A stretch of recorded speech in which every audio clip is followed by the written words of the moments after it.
My name is Dr. Tiffany Nguyen. I'm a pediatrician at Texas Children's Pediatrics. I've been practicing for almost 20 years now. And in 2017 was when I learned about and decided to go plant-based. One of the reasons is looking into better health, mental clarity, and a better way to help my patients with their ongoing issues and chronic problems. How did you come to this, though? Right. So initially, I was introduced to lifestyle medicine through looking at how I can do better as a physician. I wanted to practice what I preach and avoid burnout. One of my friends, very close friends, who I grew up with, is also a physician. Who got very ill in the late 30s, and it just really shook us, and it made me rethink about my habits, my lifestyle, how I want to practice, how I want to work, and how I wanted to live.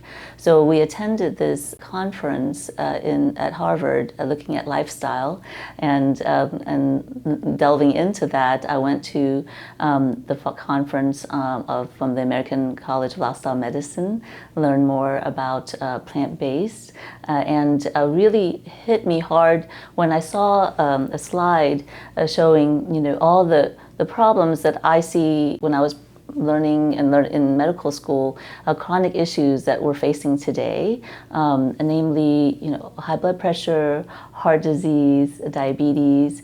I'm a pediatrician, so I often see the children slowly seeing their body mass indexes go up as I do their yearly checkups. One of the things I've noticed the most is when they're young, everyone starts at the right place, and then as they get older, I see the BMI start creeping up, and then we start having to look at working up, doing lipid profiles, high cholesterol, and then I see and hear their parents talk about, oh, we have diabetes and high blood pressure in our family, heart disease, things like that. So when I see all these problems going forward, I realize, well, wait a minute, this might not be hereditary per se. It could be what we're doing lifestyle-wise, namely a lot of it has to do with nutrition as a part of it, to see if we change those things, if we approach it differently, will we have a different outcome? And so I guess the two big things I see as a pediatrician is obesity, and the numbers are rising. Initially maybe 25, 30%, and now a decade or two later, I'm seeing 40 to 50% of my patients have high BMIs. They're in the overweight or obesity range. The second thing, I guess through COVID, I'm seeing a lot of mental health issues too. And I wonder some of that might be related to, or can be helped with good nutrition. So after you went plant-based, what did you notice different, like physiologically, mentally, emotionally, anything? Right, so a good question. So once I went plant-based, I realized actually the mental clarity was actually a really good thing. I was more energetic and creative. And then sometimes, you see the weight kind of just start to come off, but I didn't really thought I had too much weight to lose to begin with, but it was just not as hard. What I enjoyed the most actually is the mental clarity. Like I said, I was more creative. I was, when I work, I felt more at ease and more in the moment with my patients, and they could see it too. Then they said, what are you doing? And we want to do the same. If you're feeling so good, then how do we do that? So that opens a conversation about what I've learned. I got the American College of Lifestyle Medicine when I went to the conference. I also got the first, one of the first doctors to get the certification for lifestyle medicine. So that started a journey for me to learn more. At the same time, I also learned how to engage with my patients and help them where they are. So learning motivational interviewing, seeing what goals my patients have, and try to help frame the work around that to help them become healthier. In this case, because I'm a pediatrician, it's more so to talk to the parents and how to help them help their children develop and be healthy. As you know, a lot of times with parents, we want our children to be better than what we were. So they want to do things right, more right for their kids. Mm-hmm. Is it important for their parents to do this with them? That's a great question, and that's what I've come to learn, is that if the children are going to have hope and practice, not just with nutrition, but behavior, health, just approach to life, they have to have good role models. So we're more successful if I say, please help your child eat more vegetables, eat more fruits, and exercise more. They will be more successful when the parents are successful. So if I see that the parents are engaging and are interested, that's when I start to help them. And I can give them all the information about nutrition. This is how much you should eat, or you should look at this, what a healthy plate looks like. But I say, ultimately, the best chance your child will have is really you. So if the parents do well, then I know the children are going to do well. How soon can a child be plant-based? Right. So every child is different in terms of when they want to start solids. Most babies will do usually around 6 months, give or take, right? And there's plenty of options with plant-based to be healthy with, and they can start off right away. And initially, whether you eat meat or not in each family, we always help families start off with doing some veggies first, and then moving on to fruits, and then etc. Mm-hmm. Most families will be either doing breastfeeding and that, or formula, but that will continue all the way until 1 year. But at 6 months is when they start adding foods along with it too. So that will be supplementing until the age of 1, when a lot of kids will get off of breastfeeding. Some will do longer, and then having foods as their mainstay. What are some of the healthiest foods they could transition them into? Right, yes. So when I talk about food, the best foods that you can eat are going to be whole foods, okay? And less processed, and namely as many colors as possible. So with that, we hit all the different colors of vegetables, and then I quiz them and say, what's a purple vegetable? What's a red or orange one, right? And then we move on to the different fruits you eat. And so the more variety, the better. I mean, we know a lot about nutrition in terms of what vitamins, minerals, and calories, and fat content, things like that in every food, but there are other ingredients or things that we don't know, and what we also don't know is how they all work together sometimes, right? So the more variety, I think, the better. Less likely for them to just stick to one thing and they like, and that's it, right?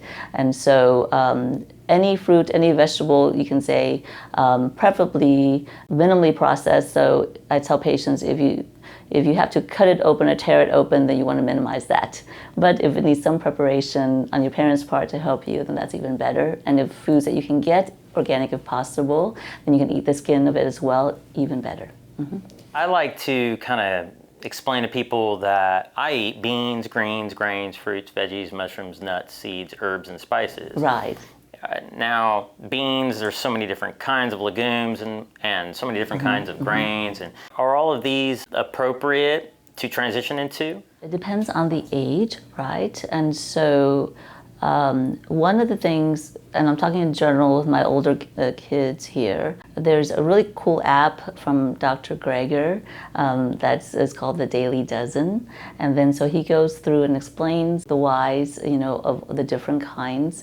And then it's very easy. You can go in and just do check marks on those specific foods. And then if you need more information, you can click on that link too, and he goes and explains it. And he does a great job backing things up with evidence-based and have a lot of studies behind there.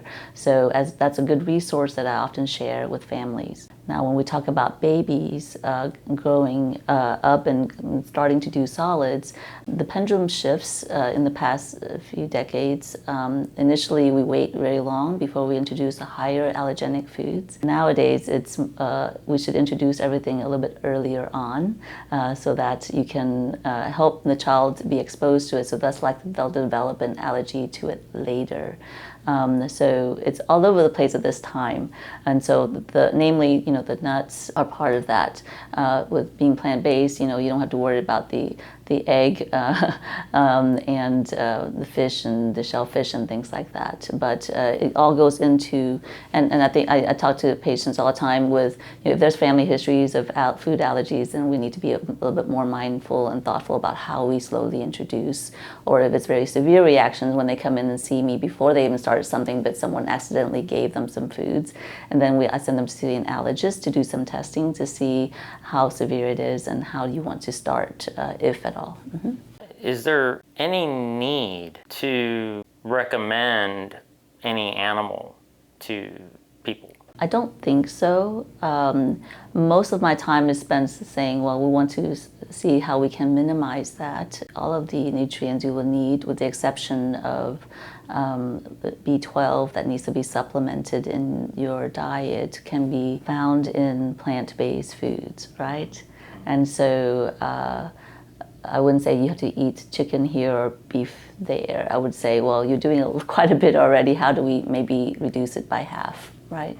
And is it safe to raise a child on whole plant foods? Yes. Could it be protective against chronic diseases? Absolutely, and I think that's what we want to go toward. Most of the time in my patient population, realistically, a lot of my kids are eating French fries and ice cream well before the age of 1, and they may not admit that to me. And then after that, we have a Chick-fil-A in the same complex around here. So you see the children's looking out the window, and that's what they want to go right after they see the doctor, and that is thought of as a treat, which, not judgment on this part, but I'm just saying that's how realistically a lot of our families are used to and grew up with that, right? In terms of how protective it is, I think absolutely having a plant-based diet, or even just less meat in general, slowly heading toward that way, I think is a great way to reduce the risk of all these chronic illnesses. I have a sister who's a physician, cousins who are physicians, and they see the adult population, and they tell me, gosh, what are you doing so important, because you're helping prevent it in the first place. We're working in the ICUs, we're working in the clinics, we're seeing all of these people on all of these machines taking 10, 20 different medicines, and then we're having to treat the side effects of those medicines, and almost all of them could have been prevented if they ate better and had better lifestyles overall. And so it really, hearing that really hit me hard and made me think about what I'm doing as a physician, namely a pediatrician. How do I help my parents understand better that they too can do that for themselves to help themselves, but also help start their children early on. I have parents now. One dad was telling me, with his older son, who I just started seeing in the last couple of years, already with a high BMI, and he has 2 younger kids that I now see, and we're talking about plant-based and how do we maybe prevent some of the things their older siblings are going through now if we consider these things ahead of time. And he says, well, no one told me this. We didn't know this. We didn't know any better.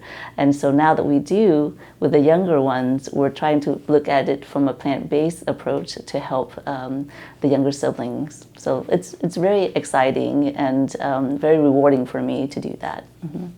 What could a meal look like, feeding their children like for breakfast, lunch, and dinner, and on different ages, Well, typically, when we talk about plant-based, I talk about, let's say, age 6 and up. We call this comparing the SAD diet, right, the standard American diet, and then we have, okay, what do we do as a plant-based version? Okay, so normally I hear, so what do we eat for breakfast? I don't eat breakfast. Or, okay, maybe a Pop-Tart, and then cereal with milk, right? So if you see what we do, we started doing at our household is we can do oatmeal. And so in place of just a cold cereal with lots of sugar, we can just do oatmeal we do a mix, let's say, of rolled oats with steel-cut oats, and then add chia seeds and hemp seeds maybe, and then fresh fruit. Some people like to do a little bit of honey or agave, but a lot of times just the fruits themselves is enough. And then you can add some nuts as well, right? So almonds or even peanuts or some walnuts, even better, right? And so that would be a nice breakfast that has some protein, some complex carbs, some fruits, and some seeds in there to get you going. So that can keep you pretty full. Or you can do, like, let's say, some breads. And so I like the Ezekiel bread. It's pretty good. It has very low in carbs and sugar and higher in fiber. You can do that with like a almond butter and then some fruit on there. Or one of our favorites is like toast with avocado, right? And some tomatoes on there. Okay, so that's a good breakfast to start. I usually carry some fruit with me so I can have and grab in my busy day. So a snack for me is the same as a snack for a child, right? So you can grab an apple very quickly or a banana or something very easily.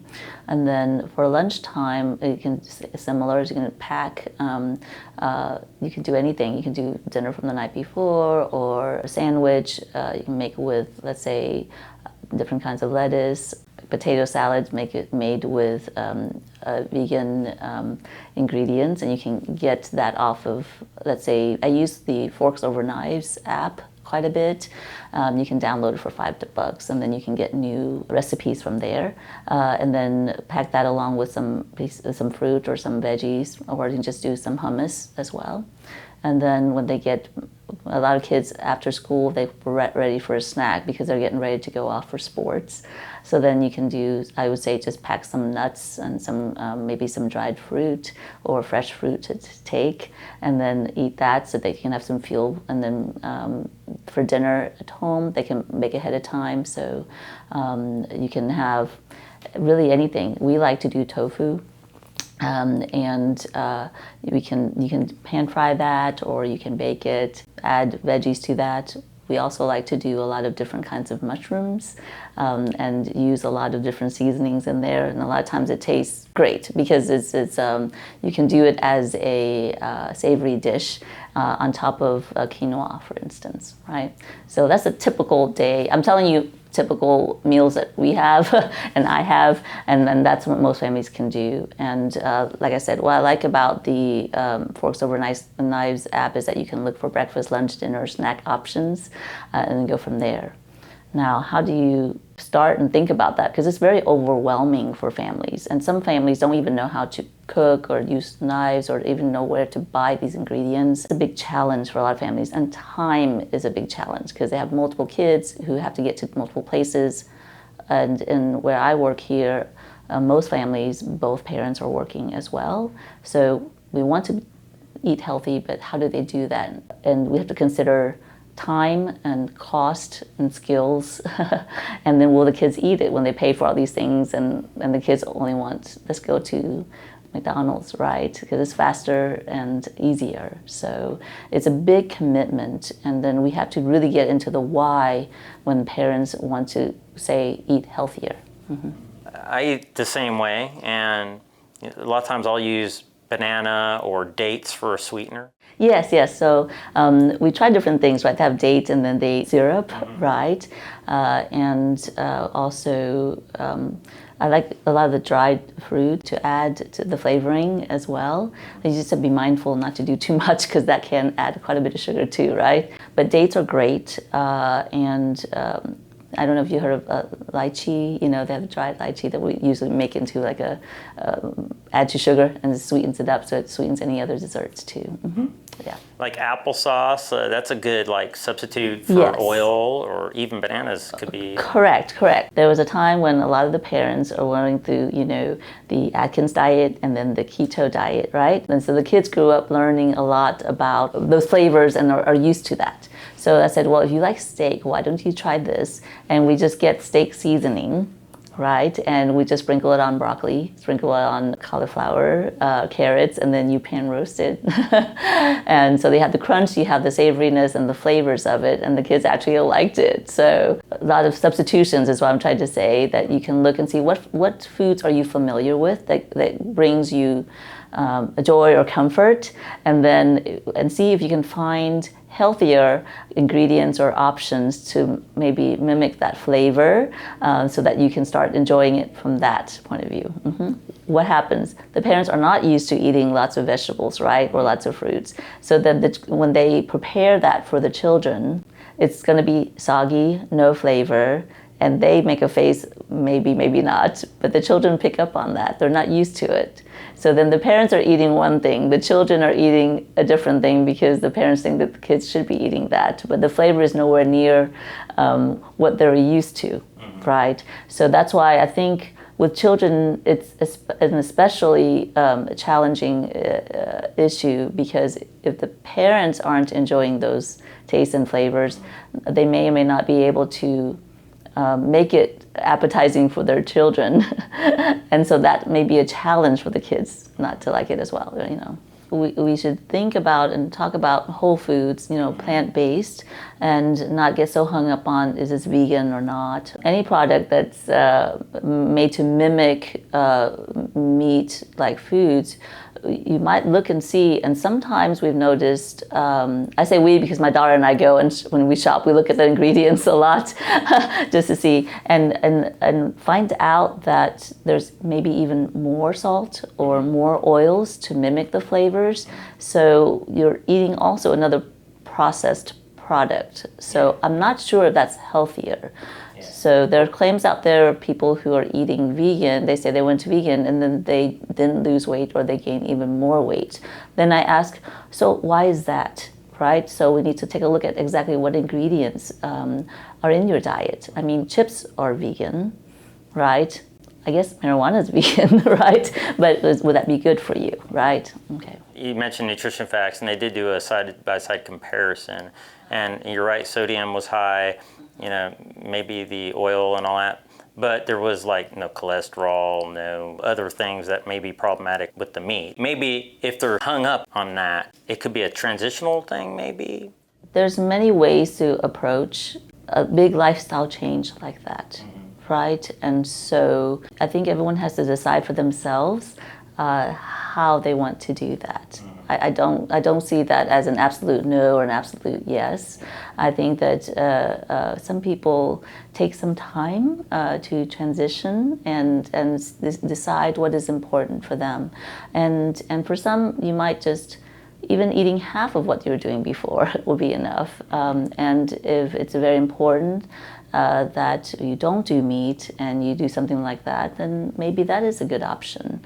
And it's with the thought of slowly transitioning.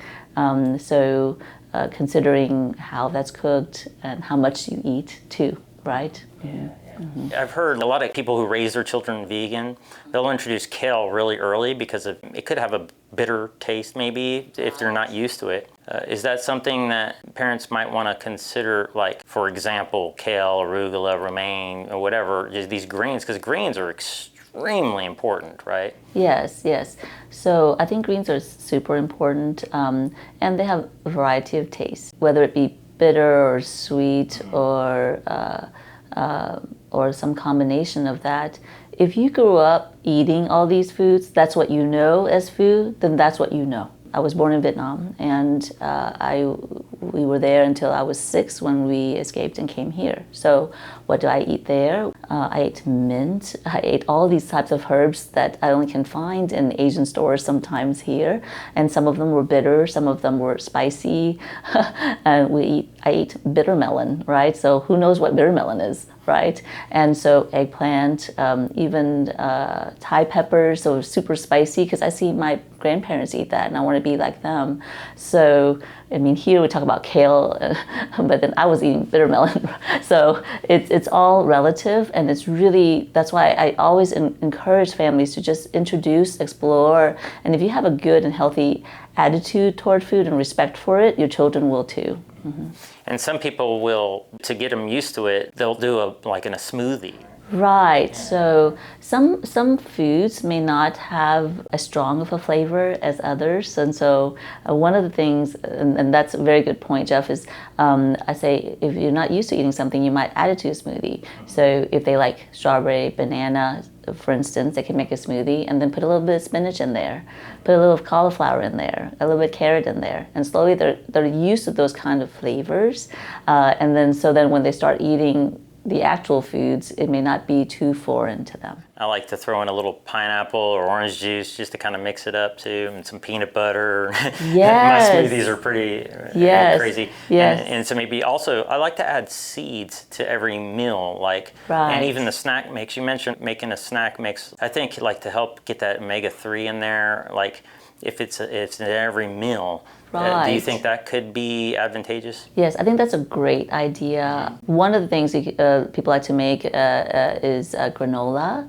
And so you can do that with, oats and different nuts and seeds, throw it all in there. And you can do different kinds of seeds, right? Drizzle the date syrup, for instance, because if you put it on the oven and roast it, it's going to kind of coagulate together a little bit. And so I'm not sure if coagulate's the right word, but they probably put it together some kind of way. But anyway, when you put that together, that can be a good snack as well. So I think that's a great idea. Now, as far as roasting, you don't really want to do that too high of a temperature because it creates acrylamides, right? Correct. So yes. maybe you don't even really need to roast, right? And raw, unsalted. I think that would be great too. Any type of mix you want to do. So there's plenty of options. Let's say you can do a mix together and just spoon it into your yogurt, right? And nowadays it's so nice because you have so many different options of yogurts that are plant-based and that's unsweetened. So then you can just add the nuts, seeds, fruits, all of that easily. Mm-hmm. Yeah. And as far as flaxseed, some people may not be familiar with that. It's good to grind it, right?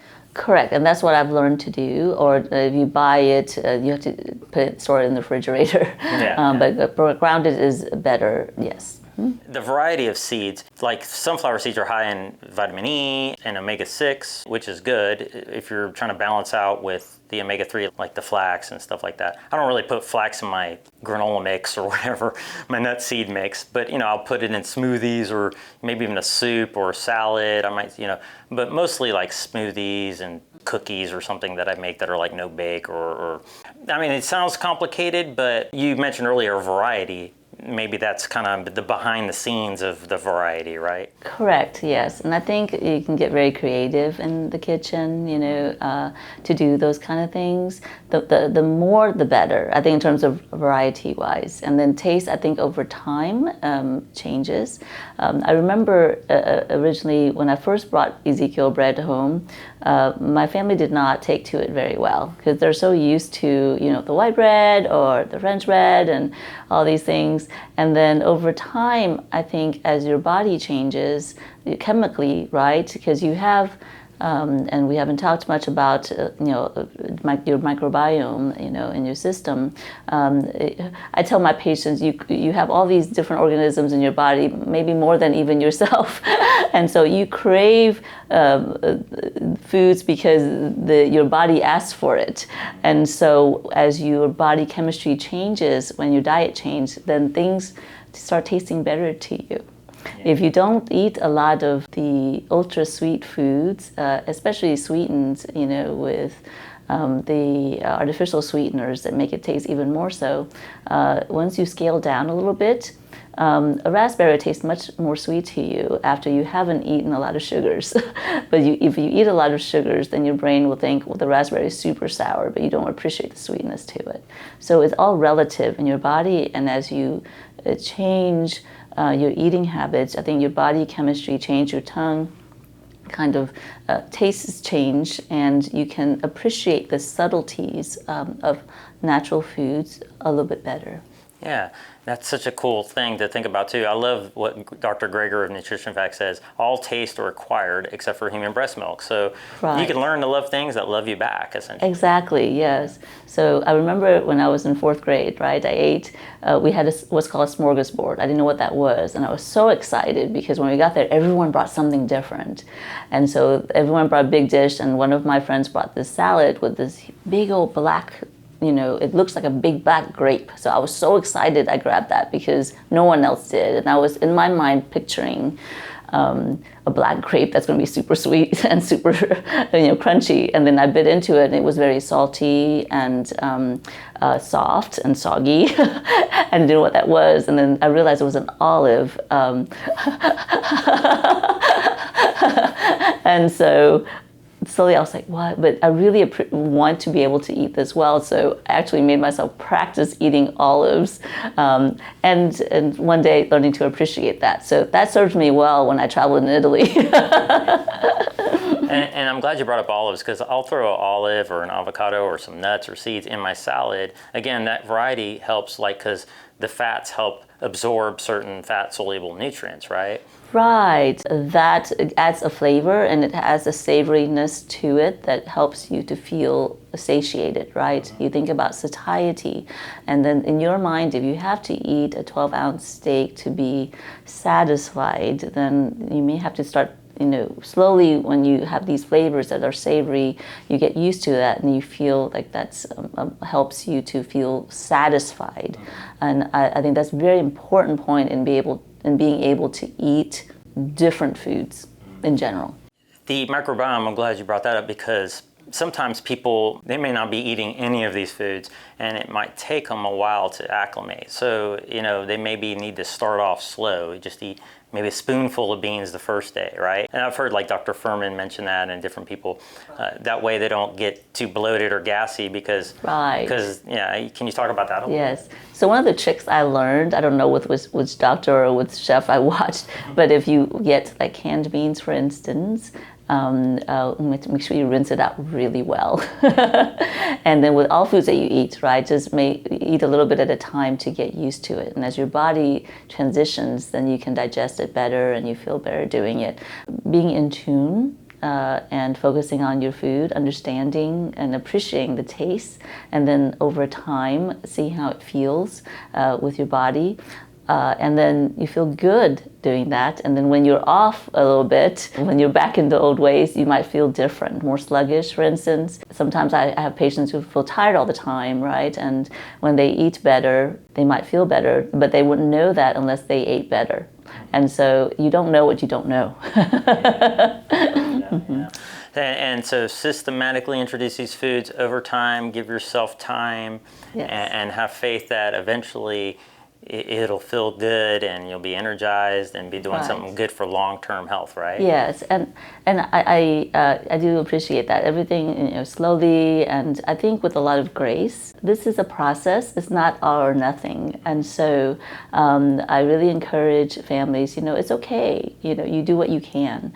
I mean, it took me about 6 months to get over I have to have milk or half and half in my coffee to get the flavor, and I love the flavor, right? But it took me time to find what other plant-based milk to put in my coffee in the morning to make it feel to me like it's the coffee that I'm used to. But so now I'm happy with my soy milk sometimes, oat milk sometimes. I'm still trying different things, and I also add some cinnamon and turmeric in my coffee these days, right? And then you get used to that taste as well, right? Mm-hmm. That's cool. Yeah, I went from having cream and sugar in mine to systematically reducing it down to having black, and I just love it black now. Then you're my role model because I'm not there yet. Now, I have some friends, I really worry about their children because like they feed them hot dogs all the time and sausages and hamburgers and French fries and class 1, class 2 carcinogens, and it's been linked to leukemia and early heart disease, and even as young as 10 years old, they're noticing this. Even in utero. There's a lot of information out there about foods, with nitrites, for instance, all the different chemicals in processed foods, in the burnt parts of the barbecues, things like that can be carcinogenic. And then also, of course, the usual, salt and fat along with that as well. All the chronic diseases that we talked about, cancer, high blood pressure, diabetes, obesity, things like that can be seen in our standard American diet, right? So that would include pizza, hot dog, French fries, hamburger. Any fast food restaurant you can see is going to be the food for most people. We all know that it's not the best. Even the people eating it know that it's not the best, but that's what they know. So I have to be very mindful during my practice to say, so I'm seeing your numbers here. I'm seeing your BMI here. This is where I want you to be. What do you think about that? Because I don't want to start punishing or shaming people for their choices. I want them to see if they're open to talk about it, wanting to know information about it, or wanting to do something about it. So everyone has a different knowledge base, and everyone has different motivations, and everyone's at different places in their lives. Now, as a pediatrician, I can say, well, this number is not healthy for you. This is where we probably should look at to going towards, but I don't want you to starve. I don't want you to, and say that everything you're doing is bad. And then what happens is people are, oh, I need to lose weight. Oh, I need to stop eating all of these things. And then what happens? What happens is they feel shame, they feel angry, and then they stop. And then they either stop seeing me, or they stop eating, or they stop to a certain extent, and then they'll say, oh no, this is not working for me. So then they go back, because it makes them crave more for the things that they want, and they don't understand what they want after that. And then when I see them back, they gain even more weight. Okay, so we really have to figure out a way to help families understand, and then see help them understand where they are, and then see what they want to do about it, and then give them the information and the tools and the skills. And that takes a lot of effort and time and patience, buy-in from patients too, As a physician, I can show and say things, but I don't want to offend, because then I'll lose them already. And then if I'm so strict and just talk at them, but not understanding that, hey, they don't have access to fresh foods, or they don't know, both parents are working, the kids cannot go in and prepare the foods. We know what's good, we know what's healthy, what are the barriers, okay? So we have to be realistic about that, right? Is the barrier resources? Is the barrier availability? Is it time? Is it cooking skills? And finally, is it taste, or is it appetizing? And so there's lots of barriers there. So instead of seeing that and me preaching, you don't do that. Well, why are you doing that? Would you like to do something different? And then, okay, so these are the options. How can I help you? Is there anything that we didn't talk about that you want to share? Yeah. So in I think 2019 was when they had the USDA was listening to everybody talk about what may be good for the new recommendations for the 2020 guidelines. So PCRM reached out to me to ask me to speak on the subject, and plant-based subject. And so I picked fiber, and so I thought, gosh, this is a great way to help families maybe go plant-based without really realizing that they are, because sometimes there's a lot of connotation around that, and I want to keep it about the kids and about food and about their health. To start labeling and things like that makes it a little bit more complex than I'm used to. So I said, look, ideally, we want to do about 25 grams, give or take, of fiber per day. Tell me what you are eating now that has fiber in it, right? So you can get the most bang for your buck with, let's say, an apple, relatively 2 or 3 grams of fiber. So that's, if you want 25, you probably need to eat 8 to 10 servings of fruits and vegetables, nuts, grains, all of those things combined. I try to tell the patients to kind of look and see and count, how many things are eating and how much fiber is in there. So if you do that, more than likely they're going to pick foods that are high in fiber, which means it's mostly plants they can eat to get that number in. 2 things that I see, like I said, with patients are mental illness and obesity, right? And along with nutrition comes kids with stomach pain. Every day I see a good 25-30% of my patients have some kind of stomach pain. Sometimes it's because of infectious disease, they have flu or whatever. But a lot of times it's either reflux or constipation. That's the practicality of it. So I said, more than likely it's one or the other or both. Why do you have that? If you're eating a lot of foods with that's processed, and then they're eating Takis, okay? They're eating hot Cheetos, hot Doritos. I know all the teenage foods. Goldfish, right? Those 100-calorie packs really get on my nerves. but so then we're eating healthy, and that's what we're eating, right? So I said, okay, so how much ketchup are you eating? And then how much Takis are you eating, right? Then we hone in on that. Then we talk about, so why are you 12 years old needing refills on Prevacid? Okay, so I don't refill Prevacid. I do it for very bad pain and then come back and see me, and we're going to keep a log of your diet, and then we're going to talk about that. Okay, and then how do we slowly get you off of this, because I do not want to refill Prevacid prescriptions for my patients, okay, unless I need to for other medical reasons. Now, and then the next thing is the constipation, right? He eats 4 foods. That's all he'll eat, is what I get. I got that one today. Why do you think that he's having a hard time going to the bathroom? Why is he leaking and having accidents at this age? I deal with that on a daily basis. So can we have a prescription for Miralax? Can we have a prescription for lactulose? So I said, why do you need a prescription? We talk about that, and we talk about how we might do things like short term. And then we talk about how do we get and improve your child's diet so that you don't have to do those things, right? And so that goes back, that's where the plant-based, I think, is very, very important. And then it's a great way to help families consider that as a healthy part of their diet, because it is. Then it opens the conversation up for us. I would want to practice what I preach.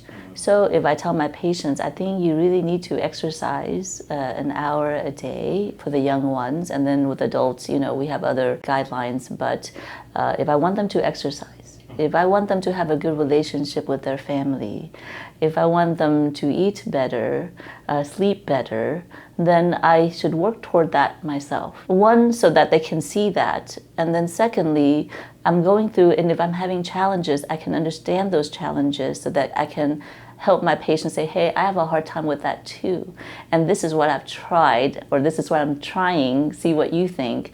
So it's a more engaging experience with the patient, and then we give them respect for that. I'm working toward trying to find a way to do group visits so that we can have those kind of deeper conversations instead of the typical health, 5-10 minute with your doctor. How do I have these conversations? But if I can get in a room 8 to 10 patients, families, then we can maybe work together to have those deeper conversations and maybe come up with ideas that I'm learning from my patients too.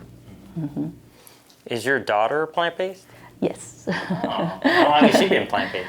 Probably as long as I have. So the interesting story behind that is that when I was getting my, working toward my certification for the American College of Lifestyle Medicine, a lot of the courses happen to be, online. So they're, doing their own thing, and I'm at the computer in the living room. And so I have on there all of the videos, and I think Dr. Neil Bernard was on one of them too, but different videos I'm listening to, and then I have to take a quiz on, right? So then they're listening to it in the background, they being my son and my daughter. I also got the plant-based certification from Cornell that did that course as well with some of the physicians who are also in the lifestyle medicine group. So they're listening to all of that in the background, so maybe I was subconsciously brainwashing my children. But they're very intelligent people, and so then they decide for themselves. So my son was at that time really interested in political science and politics. So then he thought about. How old is he? He's 18. He was about, I would say, 13, 14 at the time, and my daughter was 1 year younger. So anyway, so they're listening in the background, doing their stuff, and then my son was very into politics, so he was like, reductionism, that's a good idea, because we're thinking about the economy, the ecology, and trying to think about the world and how can we keep it sustainable. So he was approaching it from that point of view, and then the world's pickiest eater. I learned a lot having children because my son was so picky, and I have to learn how to work around that. That was how I could help my patients. Because I tell the parents, I know your pain. But anyway, so then I realized that he had to choose for himself. And then he decided that he's not going to gag at that piece of carrot or that broccoli piece, right? So it's very strong when you have a strong motivation. That's what I've learned. And then I think we have to respect everyone for their own wishes and their own capabilities, and then work with that. So that's how my kids got into it, was that I was learning, And so there was one, I remember this video, it says, a paradigm shift, This is a shift in paradigm to think you do not have to eat meat. And so then my kids were walking around, they learned a new vocabulary word, paradigm. So that's what we hear around the house all the time, yes. Awesome. The world is going through a paradigm shift. It's slow right now, but I think it's going to get faster and faster. Do you feel like we're headed in that direction? Oh, I absolutely do. And actually, I think it's great now because, 5 years ago, I was at a clinic and a lot of the staff was looking at me crazy, when I said, oh, I can make us a tofu scramble, They're like, what the heck is that? So what I started doing, I was a little bit sneaky about it, was, okay, I'll say, well, y'all, when I work Saturday mornings, I would cook and I'll say, okay, well, in a way, it's vegetarian, so I'm going to do scrambled eggs and all the veggies in there for them.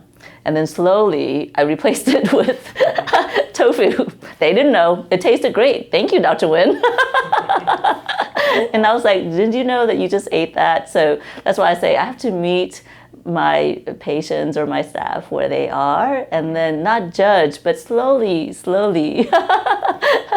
tweaking and slowly moving, just as I was myself, right? And so I think that way it's more inclusive, it's less judgmental, and then people feel like, it's a positive. Hey, I ate a new vegetable today instead of I did not eat these things and I'm not supposed to eat these things. I think it's a very negative approach, and with especially raising children, we have to just celebrate the small gains and then slowly ta-da. So I think that at least that's my approach. Yeah, and if fruits and vegetables and those things and nuts and seeds and these things are all easy to grab, you can crowd out those other things, right? Exactly. Yeah. And so as they slowly do that and they appreciate that, the parents will buy more when they see the kids are there, right? We're very, very good economists, but supply demand, right? So the demand is higher, there's more there. You can see it in the stores now because the demand is for tofu more. So at my Sprouts now, I can find all the different tofus, whereas before, maybe one. At our Kroger across the street, now we have a plant-based area, right?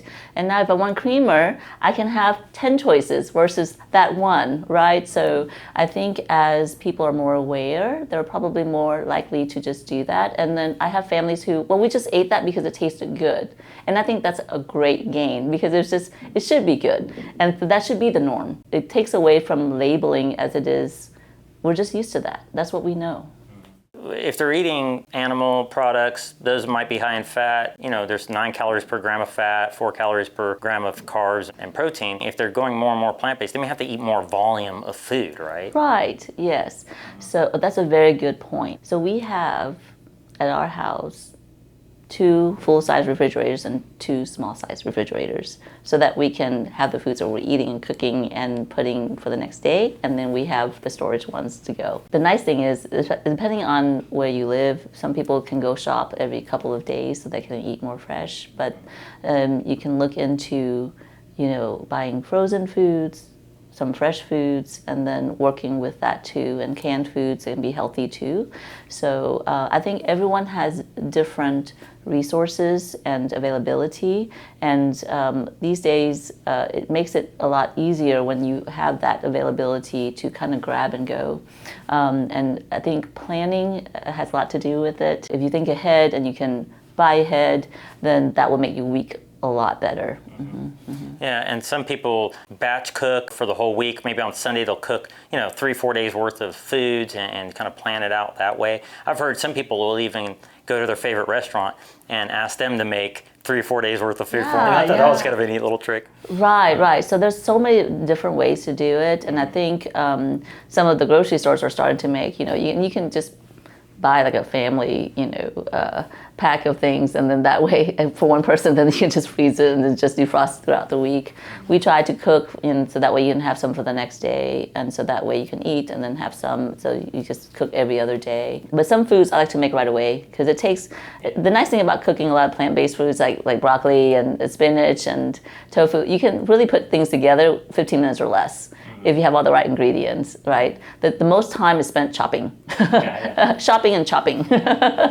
Yeah, and of course frozen is really good too because it retains a lot of the nutrients and it's pretty easy. And if you I eat blueberries every day in my oatmeal and clove and cardamom and dates, and I actually have growed oats, sometimes still cut. The frozen are less expensive and very practical. Yes, I agree. So a lot of the vegetables, we're saying, and fruits, they are very fresh and they're frozen that way. So it actually might be healthier and better for you at times than something that's been sitting out for a little bit too.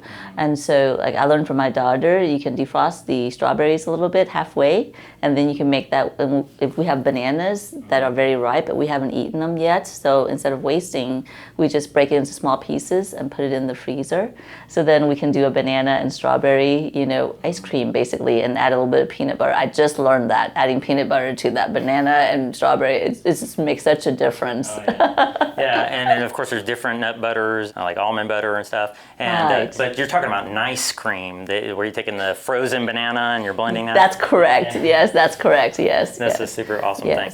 And then earlier you mentioned rinsing the canned beans. Yes. That's to get rid of like the lectins and stuff. There could be some benefit to minor amounts of lectins. They're not necessarily all bad. Right. So it's not like to demonize them or not at all. I think it's a great way if you worry about gas, but a lot of times if you're not, then it's probably not a big deal. But like dry beans are way less expensive, and if you soak them overnight, maybe add a little bit of vinegar in there, that can, and rinse that really well, and then cook them in the Instant Pot or whatever. That can be a lot more affordable. Yes. You can bulk cook. Yes, I think that's great. That takes some planning. And time. Yeah, that does. That's why I rarely do it. A lot of times I'll just grab a can of beans, rinse them really well, and just throw them on my salad. Yes. Like chickpeas or black beans or kidney beans. I feel the exact same way. So whenever there's a sale, we just get bulk of those things. And we do have the dry beans, but to be honest, we don't tap into that all that much. I wonder if they're even going to cook anymore. Another trick I like to do is get those Amy enchilada dishes or burritos or whatever, because they're all vegan or whatever.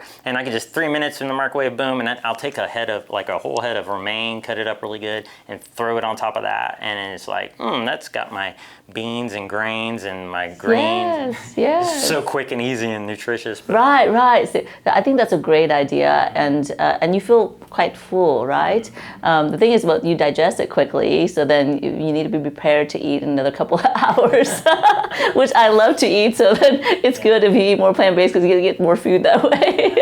Yeah, you learn to love it. You learn a lot of neat things. Right. You mentioned mock meats. Well, we were talking about mock meats, but I mean, Correct. not necessarily mock meats, but ways to supplement that with whole foods. I mean, you can do that with jackfruit, banana blossoms. I mean, there's just so many creative ways, and even like mushrooms. There's so many different varieties of mushrooms and ways to prepare them. And, being open to learning different cuisines. I've been looking at a lot of the temple foods, that some Korean monks, chefs are doing.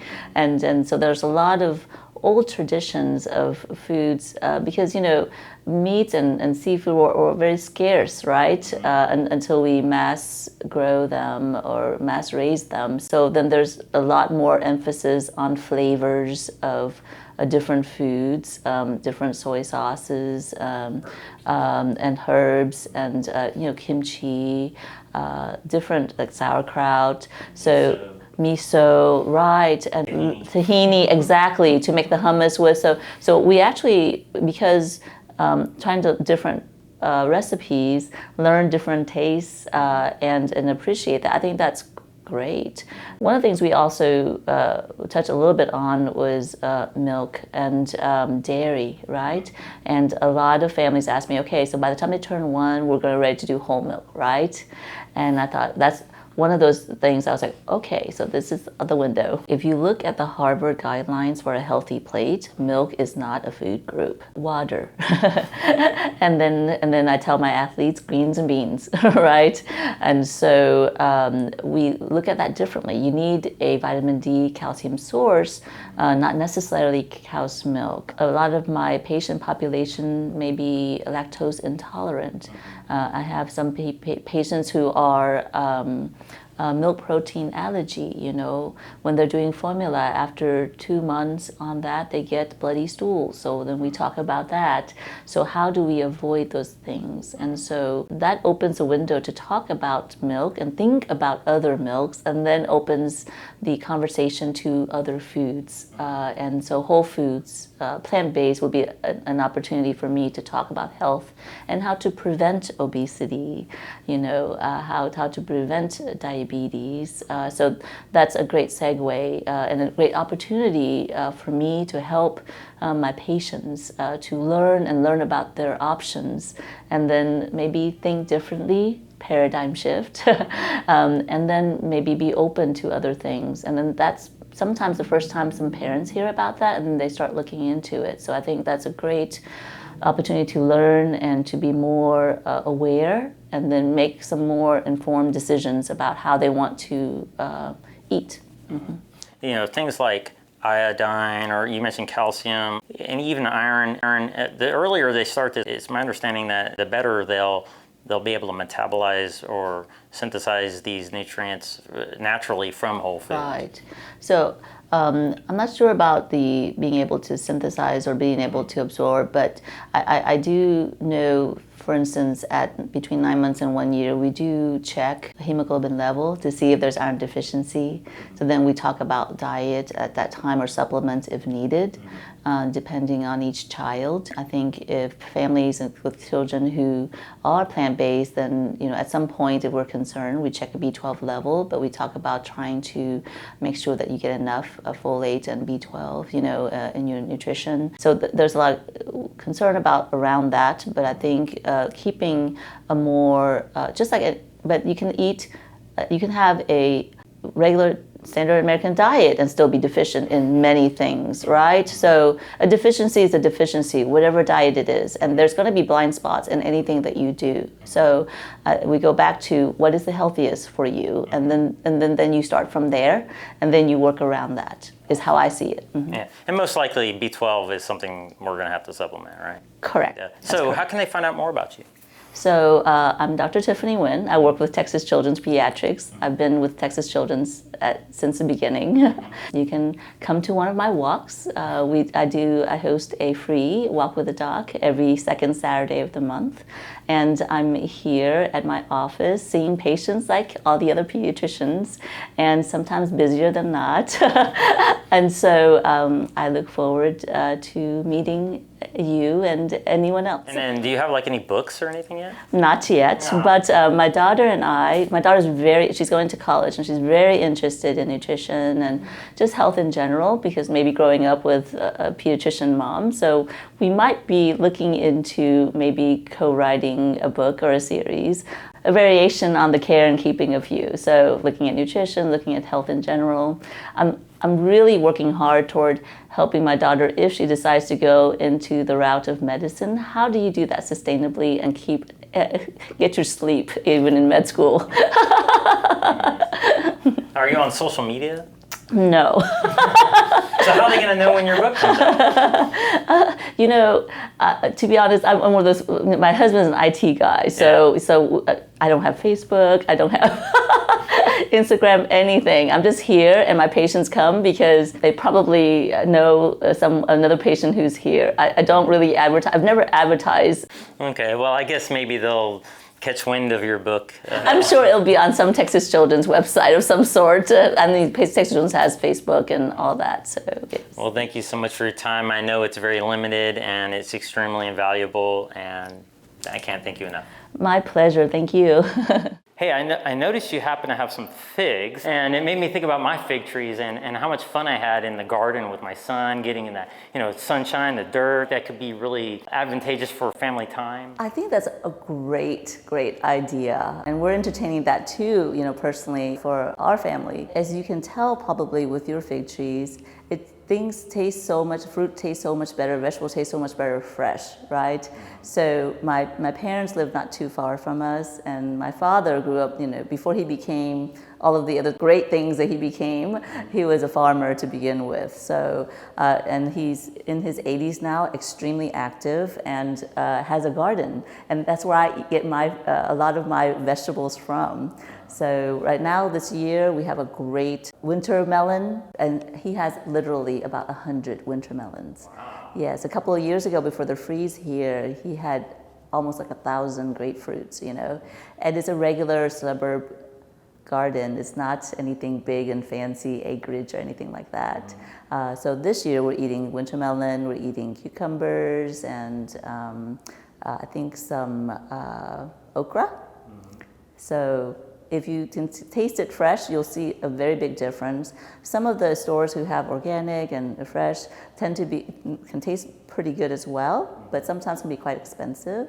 But from the garden is best. And then you get the time in the sunshine, you're getting your vitamin D, and the time that you spend gardening can help you with your exercise.